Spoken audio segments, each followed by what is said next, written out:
Divine sign దైవ సంకేతం ఆదివారం డిసెంబర్ 1, 2024 దేవుని నుండి ఒక సూచన.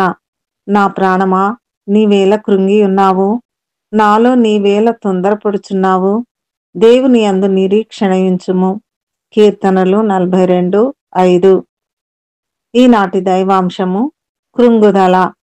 నా దేవా, నా ప్రాణము నాలో కృంగి ఉన్నది. యోర్దాను ప్రదేశము నుండి, హెర్మోను పర్వతము నుండి, మిసారు కొండ నుండి నేను నిన్ను జ్ఞాపకం చేసుకొనుచున్నాను. కీర్తనలు 42:6. నేను నా ఉద్యోగము నిమిత్తమై నేను నివసించే సిటీ నుండి నేను పనిచేసే ప్రదేశము దాదాపు 70 కిలోమీటర్లు ప్రయాణించాల్సి వచ్చేది. అది 2005వ సంవత్సరం. ఆ రోజుల్లో ఇంకా రవాణా సౌకర్యాలు అంతగా అభివృద్ధి చెందలేదు. నా ప్రయాణంలో నేను 3 ప్రయాణ సాధనాలను మార్చుకుంటూ వెళ్లాల్సి వచ్చేది.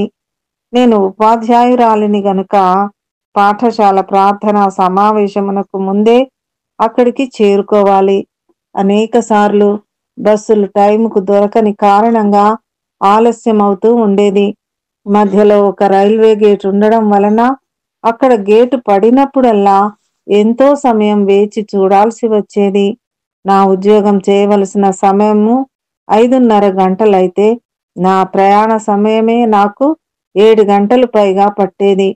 ఆ సమయమంతా బస్టాండుల్లో, రోడ్ల మీద నిలబడి ప్రయాణ సాధనాల కొరకు ఎదురు చూస్తూ గడపడం, టైముకు చేరుకోకపోవడం వలన వచ్చే రిమార్కులతో నాలో నేను ఎంతగానో కృంగిపోయేదానిని. ఆ సమయంలో దేవుడు నాతో మాట్లాడిన దైవాంశము ఫిలిప్పీ 4:6.